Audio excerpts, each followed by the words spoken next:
Shalom Bapak Ibu yang saya kasih dalam Tuhan Yesus Kristus, salam sehat, dipenuhi damai sejahtera dari Kristus Yesus untuk kita semua. Kembali kita kepada renungan yang dibawa oleh Majelis Resort dan Majelis Jemaat GKI Sampit, edisi Sabtu 14 Februari 2026. Ada punas yang menjadi dasar perenungan bagi kita, yaitu dari Markus pasal 9 ayat 2 sampai 13. Dan saya hanya membaca 2 ayat saja. Dan perikop nas ini, Yesus dimuliakan di atas gunung. Firman Tuhan berkata demikian, ayat 2 dan 3. 6 hari kemudian Yesus membawa Petrus, Yakobus, dan Yohanes, dan bersama-sama dengan mereka ia naik ke sebuah gunung yang tinggi. Di situ mereka sendirian saja. Lalu Yesus berubah rupa di depan mata mereka. Dan pakaiannya sangat putih berkilat-kilat. Tidak ada seorang pun di dunia yang dapat mengelantangkan pakaian seperti itu. Demikian firman Tuhan. Bapak Ibu silakan baca lanjut sampai ayat yang ke-13. Saya beri tema transfigurasi Kristus. Ada beberapa hal yang menjadi catatan dari nas ini karena ini adalah renungan singkat bagi kita Bapak Ibu. Yang pertama, transfigurasi, perubahan rupa Yesus yang ditandai dalam nas tadi dengan pakaiannya yang sangat putih berkilat-kilat yang disaksikan oleh ketiga muridnya, Petrus, Yakobus, dan Yohanes, yang ketika itu dibawa Yesus naik ke atas gunung. Nah, peristiwa ini bukan sekedar pameran kuasa Allah, melainkan sebuah penyingkapan ilahi tentang siapa Yesus. Dan arti lain, cahaya yang terpancar keluar, yang terlihat dari Yesus itu dapat diartikan pula sebagai kuasa ilahi yang keluar dari dalam, yang selama ini tersembunyi di dalam kemanusiaan Yesus. Diperlihatkan ketika itu kepada 3 orang muridnya. Saya lebih lagi mempertegaskan peristiwa transfigurasi Yesus di atas gunung dalam konteks nas ini adalah penyingkapan ilahi tentang Yesus. Sebab ia menghadapi penderitaan di salib dengan tujuan agar para murid tidak kehilangan harapan saat melihat Yesus disalibkan nantinya.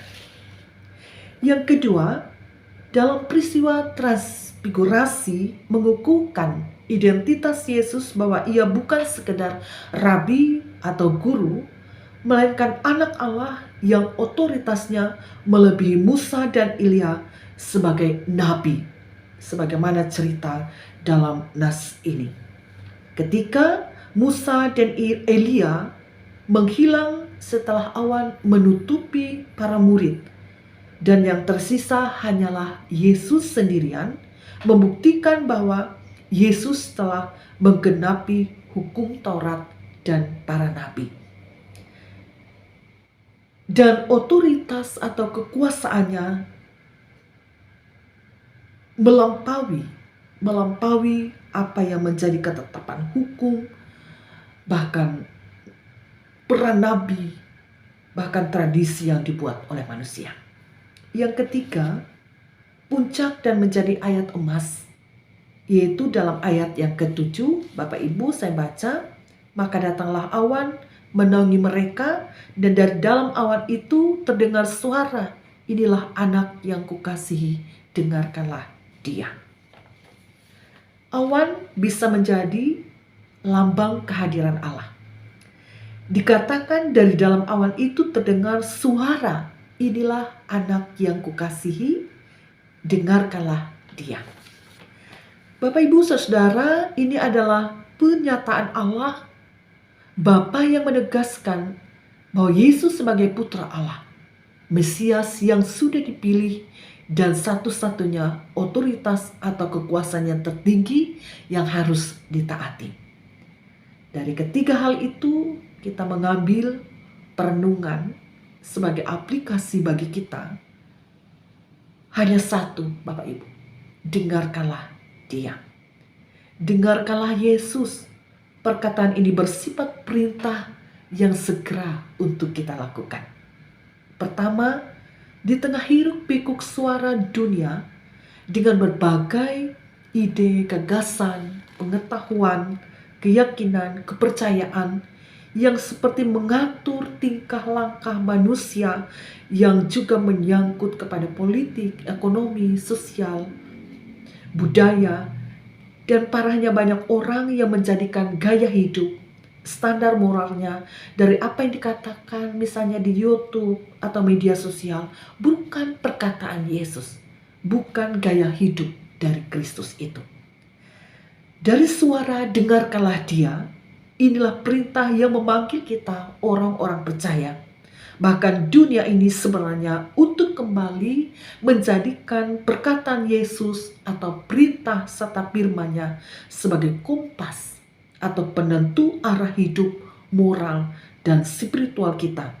Mendengarkan Yesus berarti mentaatinya dan Dia menjadi prioritas di atas segalanya. Dan yang kedua, mendengarkan Dia atau mendengarkan Yesus berarti mentaatinya. Bapak Ibu saudara-saudaraku, banyak hal yang membuat kita bisa mengalami ketakutan dan kekhawatiran dengan kondisi dunia sekarang ini. Ada banyak bencana, ada banyak ketidakadilan, penderitaan, sakit, dan lain sebagainya. Banyak kita mengalami ketakutan dan kekhawatiran. Tetapi hari ini Tuhan meneguhkan kita, menguatkan kita. Dengarkanlah Dia. Dengarkanlah suara Yesus, yaitu mengatakan kepada kita, jangan takut. Jangan takut berarti Ia terus menyertai kita, Ia terus melindungi, menjaga kita. Percayalah, Bapak Ibu Saudaraku, percayalah bahwa Yesus Kristus itu adalah Tuhan dan Juru Selamat bagi kita. Tuhan Yesus memberkati kita. Mari kita berdoa. Bapa, terima kasih kami telah mendengarkan firman-Mu hari ini. Sungguh-sungguh penyataan kuasa Allah ada dalam diri Yesus yang sudah berinkarnasi sebagai manusia. Tapi Engkau tetap Allah yang memiliki otoritas melebihi segala sesuatu yang ada di dunia ini. Jadikanlah kami anak-anak-Mu, umat-Mu yang percaya kepadamu, sungguh-sungguh mengandalkan Tuhan, sungguh-sungguh mempercayakan kehidupan kami kepada Tuhan. Tuhan, jika kami takut dan khawatir, Tuhan menjamin kami untuk tidak takut dan khawatir. Jika kami kekurangan, Tuhan akan cukupkan. Jika kami terancam, Tuhanlah yang melindungi kami. Terima kasih atas firman-Mu hari ini yang membawa kami kepada kekuatan baru untuk terus bersandar dan mengandalkan Tuhan.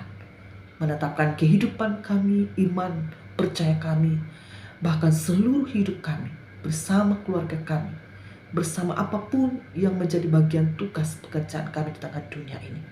Kami bersandar mengandalkan Engkau Tuhan, karena Engkau Tuhan yang melindungi, menyertai, dan memberkati kami. Dalam nama Tuhan Yesus Kristus kami berdoa. Amin. Terima kasih Bapak Ibu. Tuhan Yesus memberkati kita. Shalom.